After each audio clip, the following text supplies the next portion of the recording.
Armas, dinala sa lamay at ginawang pangontra sa masamang elemento ng isang lalaki, tiklo. Balitang umabante mula kay Randy Menor.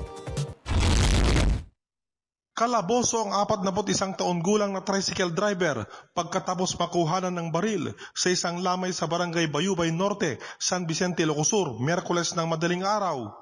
Ayon sa San Vicente PNP, nakatangkap sila ng tawag na may lalaki na may daladalang baril sa isang lamay. Naabutan nila ang sospek na nasa lamay pa. Pinabuksan ng pulis ang sling bag nito at tumambad ang baril na caliber 9mm.